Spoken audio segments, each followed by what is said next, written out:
Hello and welcome to my channel. This is Priya. कहते हैं कि इंसान को उसकी जिंदगी में अगर उसकी डिजायर्स के मुताबिक कुछ मिल जाए तो ये उसके लिए किसी खतरे से कम नहीं होता, क्योंकि इस इंसान का लालच बढ़ता ही रहता है और जाहिर है कि कोई भी चीज हासिल करने के लिए उसकी कोई ना कोई कीमत भी अदा करनी पड़ती है। अब चलते हैं मूवी की एक्सप्लेनेशन की तरफ। मूवी का मेन कैरेक्टर एक यंग कपल होता है जिसमें लड़के का नाम मैक और लड़की का नाम कैट होता है। ये लोग एक छोटी सी सिटी में एक घर ले लेते हैं। मैक जो कि एक आर्टिस्ट होता है जबकि कैट एक ट्रांसलेटर होती है, लेकिन वो दोनों इस जॉब को स्किप कर चुके थे और यहाँ पर उन्होंने कुछ न्यू करना था। जिस घर में ये शिफ्ट हुए थे उस घर के आसपास कुछ भी नहीं था, लेकिन ये घर बहुत बड़ा और खूबसूरत था। घर को एक्सप्लोर करते हुए मैक को कुछ अजीबोगरीब किस्म का रूम दिखाई देता है और उस रूम के लॉक की चाबी भी उन्हें सामान में मिल जाती है। और जैसे ही वो उस रूम को ओपन करने जाते हैं तो घर की सारी लाइट्स खुद ब खुद ब्लिंक होना शुरू हो जाती हैं और उसके साथ ही सारी लाइट्स ऑफ हो जाती हैं। अगले दिन वो एक इलेक्ट्रिशियन को बुलाते हैं, उसको बेसमेंट में लेकर जाते हैं और जब मैक बेसमेंट में जाता है तो वो काफी शॉक्ड हो जाता है क्योंकि बेसमेंट में बहुत सारी वायर्स थी और कोई भी कॉर्नर ऐसा नहीं था कि जहाँ पर वायर्स ना हो। और घर के नीचे बिल्कुल सेंटर में एक व्हील भी होता है जिसमें कुछ लाइट्स जल रही होती हैं,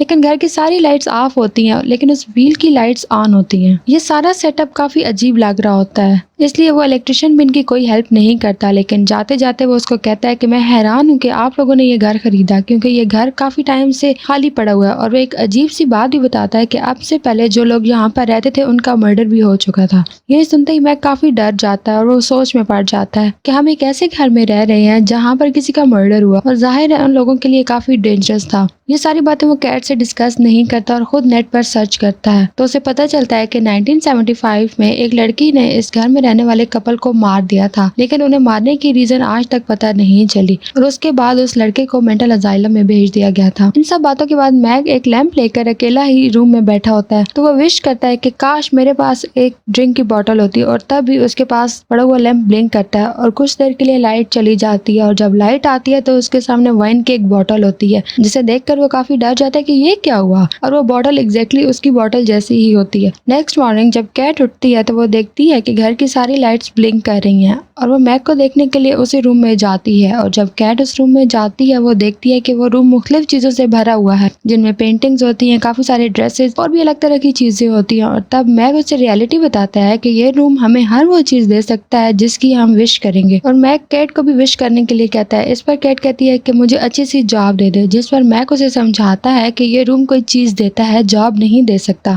किसी भी चीज की ख्वाहिश करो। तब वो पैसों की डिमांड करती है जिस पर वो लाइन फिर से ब्लिंक होना स्टार्ट हो जाती है और एक कॉर्नर में उन्हें पैसे मिल जाते हैं। पहले तो उसे ये सब कुछ अच्छा नहीं लग रहा होता जिस पर मैक उसे काफी समझाता है, लेकिन इसके बाद उन्हें इन लोगों के बारे में काफी ये जानने के लिए क्रेज हो जाता है। वो अलग अलग किस्म की ड्रिंक्स मंगवाते हैं, डायमंड्स विश करते हैं, एक्सपेंसिव ज्वेलरी, ड्रेसेस, बहुत सारी चीजें, और ऐसा काफी दिनों तक चलता रहता है। और इन सारे पैसों की वो एक दीवार भी बना देते हैं। इस रूम से वो काफी कुछ ले चुके होते हैं, काफी खुश होते हैं, बहुत ज्यादा एंजॉय कर चुके होते हैं, लेकिन अब उस रूम के इनवैलिड होने का टाइम आ चुका था, जिस पर केट काफी परेशान रहने लग पड़ती है और मैक उसे फैमिली प्लानिंग के बारे में ट्राई करने का कहता है, लेकिन इस बात पर वो राजी नहीं होती क्योंकि इससे पहले भी उसके 2 बार मिसकैरेज हो चुका था। इन दोनों में काफी बहस होती है। तब फ्रेश एयर लेने के लिए मैक घर से बाहर चला जाता है और केट उदास होकर घर में ही बैठी रहती है। उसके दिमाग में एक अजीब सा आइडिया आता है और वो उस रूम में जाकर बच्चे की विश करती है। इसके बदले में उसे बच्चा मिल जाता है। जब मैक घर में आता है तो उस बच्चे को रोता हुआ देखकर वो काफी हैरान हो जाता है और कैट पर शाउट करता है कि हमने सिर्फ चीजों को विश करना था, किसी इंसान को तो नहीं। ये तुमने क्या किया और इसका अंजाम क्या हो सकता है तुम जानती नहीं। वो दोनों इमोशनली काफी वीक हो चुके थे, वो बच्चे को दोबारा गायब भी नहीं कर सकते। मैक इस घर में होने वाले मर्डर के आर्टिकल इंटरनेट पर देता है। तब उसे पता चलता है कि किलर का नाम जॉन डो था और इसी रूम में ही कहने पर वो उसने उस कपल को मारा था और उस वो किलर से मिलने मेंटल अजाइलम में जाता है। मैक जब वहां पर पहुंचता है तो उसको पता चलता है कि ये लोग उसी घर में रह रहे हैं, जिस पर वो कहता है कि जितना जल्दी पॉसिबल हो सके उस घर को छोड़कर चले जाओ। घर वापस जाते हुए मैक अपनी गाड़ी में पेट्रोल डालता है और जब वो अपनी पॉकेट में हाथ डालता है तब वो देखता है कि वहाँ पैसे नहीं है बल्कि मिट्टी है। और यहाँ पर उस रूम के बारे में एक बड़ा सीक्रेट भी रिवील होता है और वो ये है कि उस रूम से विश की हुई कोई भी चीज अगर उस घर से बाहर जाएगी तो वो डिस्ट्रॉय हो जाएगी। वो भागकर घर वापस आता है और पूरे घर को एक्सप्लोर करता है, उस वजह को जानने की कोशिश करता है कि ऐसा क्यों होता है, आखिर इसके पीछे लॉजिक क्या है। लेकिन उसे वायर्स के अलावा वहाँ पर कुछ भी नहीं मिलता और यही नहीं कि उस बेसमेंट के अलावा पूरे घर में ही वायर्स होते हैं। वो बच्चा काफी रो रहा होता है जिस पर कैट उसे बाहर लेकर जाती। मैक उसे मना करता है कि उसे बाहर मत लेकर जाओ, लेकिन असल रीजन नहीं बताता। लेकिन इसके बावजूद वो उसे घर से बाहर ले जाती है और जैसे ही वो बाहर जाती है बच्चा जोर जोर से रोना शुरू कर देता है और उसका कलर भी काफी चेंज होना शुरू हो जाता है। कुछ देर के बाद बच्चे के रोने की आवाज तो बंद हो जाती है, लेकिन कैट जोर जोर से चिल्लाना शुरू कर देती है, जो कि मैक को बुलाती है। तब मैक उन दोनों को अंदर ले जाता है और तब हम एक बड़ी अजीब सी चीज देखते हैं कि वो छोटा सा बच्चा अब एक बहुत बड़ा बच्चा बन चुका था, 7-8 साल का लड़का। फिर हमें ये पता चलता है कि अगर कोई जिंदा चीज है वो रूम देगा, अगर वो उस घर से बाहर जाएंगी तो उनकी उम्र आहिस्ता आहिस्ता बढ़ना स्टार्ट हो जाएगी और एज इंक्रीज होने की वजह से वो बूढ़ा हो जाएगा और मर जाएगा, और यही वजह है कि उसे अंदर ही रखना है। जब ये सब कुछ कैट को पता चलता है तो वो काफी शॉक्ड हो जाती है, लेकिन तब तक वो बच्चे को एक्सेप्ट कर चुकी होती है और उन दोनों हस्बैंड वाइफ में रिलेशन कुछ अच्छा नहीं चल रहा होता, यहाँ तक कि वो एक सेपरेट रूम में रहना शुरू कर देते हैं। कैट अपने बच्चे को ही सब कुछ समझ चुकी थी और मैक अपने रूम में ब्लैक एंड व्हाइट कलर शुरू कर देता है। शेन देखने में, रहने सहने में बाकी बच्चों की तरह ही होता है, लेकिन उसका बाहर जाना अलाउ नहीं होता और शेन को लेकर उन दोनों में काफी क्लैशेस भी होते हैं। एक दिन उन दोनों के झगड़े की वजह से शेन सारी रात सोता नहीं है, वो उस पूरे घर में ही घूमता रहता है और घूमते फिरते वो बेसमेंट में चला जाता है और उन वायर्स और उस व्हील के पास पहुंच जाता है और आहिस्ता आहिस्ता उसके सामने सब कुछ एक्सपोज होना शुरू हो जाता है और वो उस रूम में भी चला जाता है और उसे उस रूम का सीक्रेट पता चलता है और उसे ये पता चलता है कि वो इस दुनिया में कैसे आया और उसे ये भी पता चल जाता है कि इसके पास काफी पावर्स भी हैं। फिर अगले दिन शेन अपनी इमेजिनेशन से उस रूम को बहुत बड़ा गार्डन बना देता है। यहाँ पर बहुत सारे ट्रीज होते हैं, आइस भी होती है जिसका वो स्नोमैन बना देता है। कैट जो कि उस बच्चे के साथ काफी खुश होती है क्योंकि वो उसे अपना बच्चा समझकर पाल रही होती है, लेकिन मैक इन सबसे खुश नहीं होता और उसे रियलाइज होता है कि इस बच्चे के पास काफी पावर्स है जिसका इस्तेमाल करके वो कुछ भी कर सकता है, और यही नहीं कि ये बच्चा इनके लिए किसी खतरे से कम नहीं था। इसी दौरान मैक से मेंटल असाइलम से जॉन डो का फोन आता है और वो अपनी रियलिटी बताता है कि उसने क्यों उस कपल को कत्ल किया था।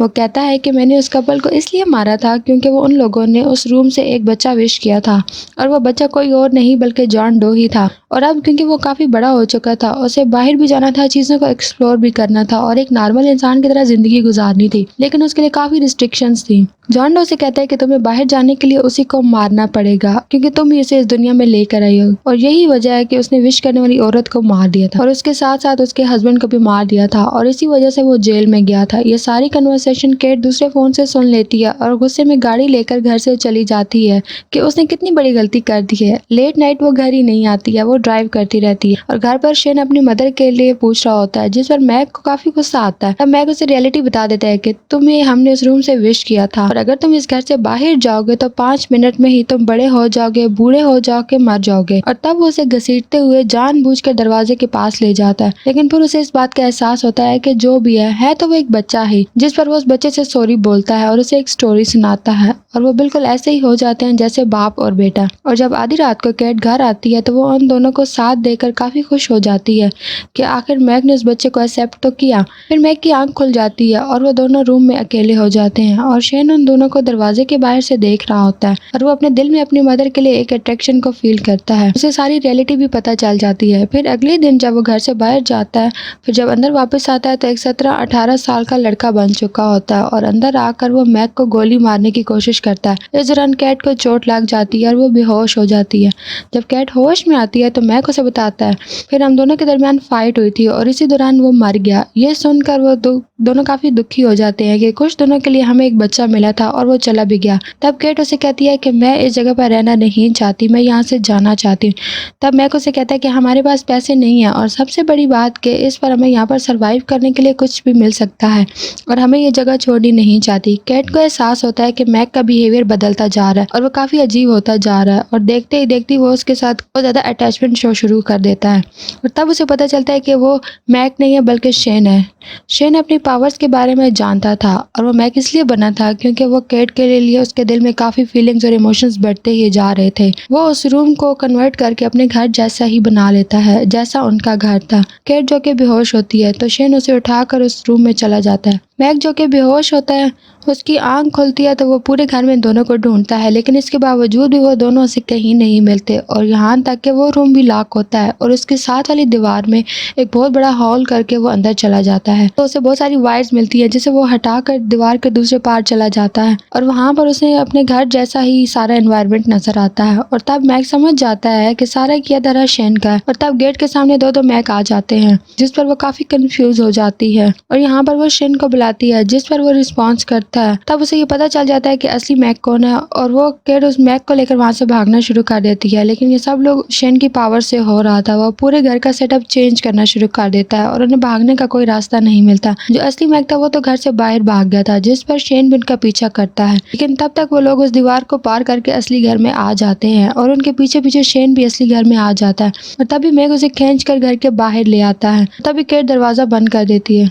काफी देर बाहर रहने की वजह से उसकी उम्र बढ़ना शुरू हो जाती है और वह एक ओल्ड मैन बन के वहीं पर मर जाता है। इस सब के बाद किड काफी डिस्टर्ब रहती है और फिर वो उस घर को हमेशा के लिए छोड़ देते हैं और इसके साथ ही मूवी यहीं पर एंड हो जाती है। Thanks for watching.